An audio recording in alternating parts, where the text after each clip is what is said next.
EVM हटाओ। देखा था भानु प्रताप जी का और प्राचा साहब का कि 20 कदम चले होंगे गिरफ्तार कर ली। तो आज का मैं शुक्रिया इसलिए कह रहा हूं कि अगर ईवीएम की सरकार आई तो हमारे पुलिस वाले जो साथी भाई बहन हैं, अगली बार ये समझना कि अब पुलिस वीर भी आ जाएगा। एयरपोर्ट पे तो सीआईए सहायता बदल ही चुका है।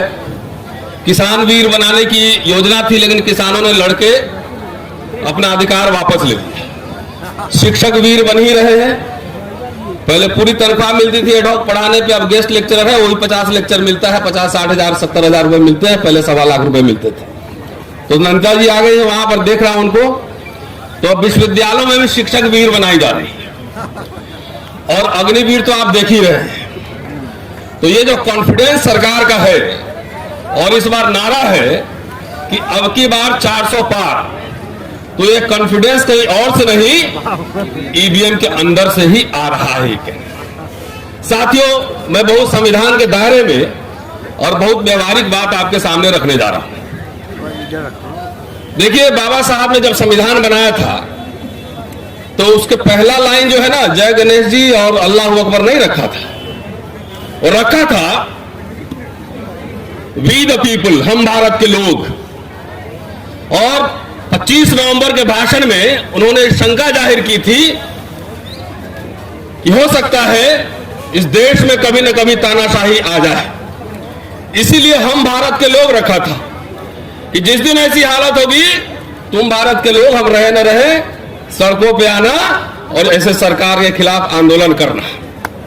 इसी को लोहिया साहब ने आगे बढ़ाया था कि जब सड़कें सुनसान हो जाएंगी तो संसद आवारा हो जाएगा। दोस्तों, थोड़ा सा क्रोनोलॉजी में आपको समझाना चाहता हूं और ये समझना चाहिए कि ईवीएम की लीला क्या है। इसको मैं लीला कह रहा हूं। अगर आप सोशल मीडिया पर जाकर देखें तो एक ही तरह के लोग, जिसको मैं कहता हूं जो पहले बूथ लूटते थे, वही अब ईवीएम लूट रहे हैं, वही ईवीएम की चोरी कर रहे हैं, वही लोग हैं। ये वही पुराने जनसंघी है। पुराने जमाने में जब मैं बचपन में था तो मैं सुनता था और देखता था कि जब गरीब, मजदूर, दलित, आदिवासी, पिछड़े वोट देने जाते थे तो वहां के बाहुबली और जमींदार लोग कहते थे कि तुम लोग घर रहो, जाओ काम करो, तुम्हारा वोट हम डाल देंगे। और लाठी और बंदूक के बल पे वोट नहीं देने दिया जाता था।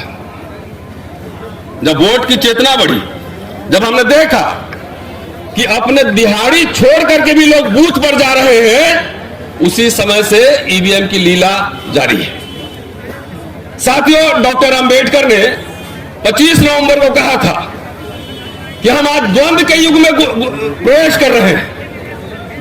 राजनीतिक समानता तो होगी, एक वोट एक व्यक्ति, टाटा का भी एक वोट, अडवाणी जी का भी एक वोट, अडानी जी का भी एक वोट और हमारा भी एक वोट, लेकिन सामाजिक और आर्थिक गैर बराबरी होगी। लेकिन आज वो एक वोट हम जो देते हैं उसकी भी डकैती हो रही है। मैं ईवीएम को कहता हूं कि दुनिया का, अगर भारत दुनिया की सबसे बड़ी लोकशाही है तो ईवीएम जो है दुनिया की सबसे बड़ी डकैती है, सबसे बड़ी डकैती है।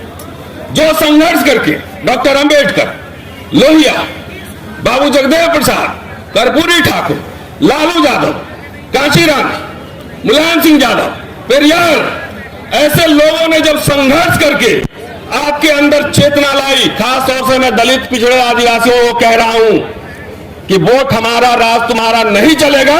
और ये परिवर्तन जब होने लगा तभी से ईवीएम की लीला शुरू हुई है। ये समझिए बात, एक क्रोनोलॉजी में समझा रहा हूं कि जब हमारे लोग वोट देने के लिए जागरूक हुए तब से आपकी वोट की डकैती शुरू हो गई। साथियों, एक दो बात और मैं कहना चाहता हूं, बहुत सारे वक्ता हैं कि देखिए, कोई भी टेक्नोलॉजी आता है, मैं शिक्षक हूं, इतिहास पढ़ाता हूं, तो बेहतरी के लिए आता है। सबसे पहले ईवीएम का प्रयोग 1980 में केरला में हुआ था और उसको कोर्ट ने टर्न डाउन कर दिया था। अगर ईवीएम लाया गया तो इसलिए ये दिमाग में रहा होगा। मैं ईवीएम का समर्थन नहीं करता और ईवीएम के खिलाफ कितने आंदोलन हम लोगों ने 10 साल में किए, लोग जानते हैं। इंटेंशन क्या है ये जानना जरूरी है। जैसे अब ईडी का कानून पिछले सरकार ने लाया था, लेकिन इस सरकार ने संशोधन करके अब आपके जेब में 10 रुपया भी है तभी ईडी वाला पकड़ लेगा, तब भी ईडी वाला पकड़ लेगा। उसी तरह का जब ईवीएम आया था, आज कांग्रेस पार्टी भी उसका विरोध कर रही है। अगर सब समय डकैती होता रहता तो 1914 में सरकार 2014 में सरकार कैसे बदलती? इसका मतलब है कि मशीन के साथ हेराफेरी होती है, और ये बात सारे पॉलिटिकल पार्टी के लोग अब समझ रहे हैं। जनता जाग रही है, पूरे देश भर में ईवीएम के खिलाफ आंदोलन हो रहे हैं, पूरे देश में। मैं सिर्फ 2 प्रस्ताव रखना चाह रहा हूं कि ईवीएम जो है वो हटेगा संसद से। जब तक पीपल्स रिप्रेजेंटेशन एक्ट में बदलाव नहीं होगा तब तक ये मामला बनने वाला नहीं। तो इसलिए हम चाहते हैं कि जब ईवीएम से अगर चुनाव भी हो, भानु प्रताप जी, 100% ईवीएम की काउंटिंग, सॉरी वीवीपैट की काउंटिंग हो। अगर मैं वोट दे रहा हूं, हाथ में हमारी पर्ची है और हम देख करके मैंने किसको वोट दिया था, वो जो है हम बैलेट बॉक्स में डालें और उसकी गिनती हो, मशीन की गिनती नहीं हो। यह सबसे महत्वपूर्ण बात है। दूसरी बात, आज जो यहाँ कोऑर्डिनेशन कमेटी बनेगी उनसे हम आग्रह करते हैं, और साथियों एक साथ में जो है ना सबको पार्टी नहीं बनाया, एक साथ में इंडिया भी वही है और एनडीए भी वही है, ये कहना ठीक नहीं है। ये लड़ाई जनता के बीच सड़क पर और पार्लियामेंट में लड़ी जाएगी। इसलिए मेरा आग्रह है कि आज एक डेलीगेशन कमेटी बने और सारे पार्टी के राष्ट्रीय अध्यक्षों से मिला जाए और उनको ये कहा जाए कि अपने मैनिफेस्टो में डालो कि जब हम सरकार में आएंगे तो पीपल्स रिप्रेजेंटेशन एक्ट को हम हटाएंगे और बैलेट पेपर लाएंगे। यह सबसे जरूरी है, यह जरूरी है। राजनेताओं ने यह बात सही है कि आजकल जो आंदोलन करते हैं सिर्फ अपने कार्यकर्ताओं का आंदोलन करते हैं।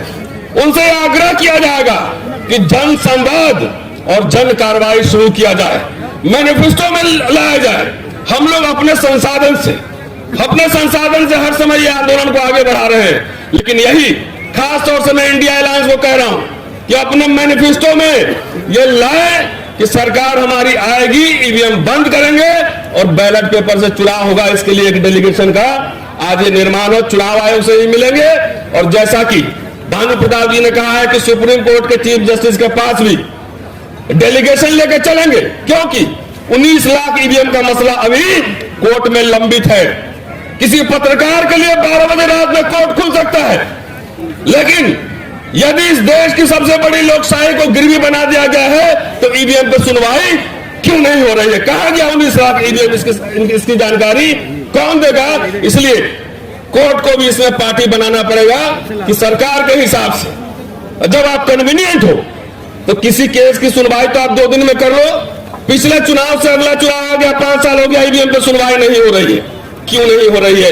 इसके लिए हम सबको जन जागृति फैलाना पड़ेगा, इन सबको आगाह करना पड़ेगा। चलते चलते मीडिया वाले साथियों का मैं धन्यवाद इसलिए करना चाह रहा हूं कि जब ओबीसी का आंदोलन चल रहा था, एम्स में ओबीसी रिजर्वेशन के खिलाफ 10 लोग बैठते थे, पूरा गोदी मीडिया नेशनल न्यूज बनाता था और वहां पे हम लोग भी जाते थे।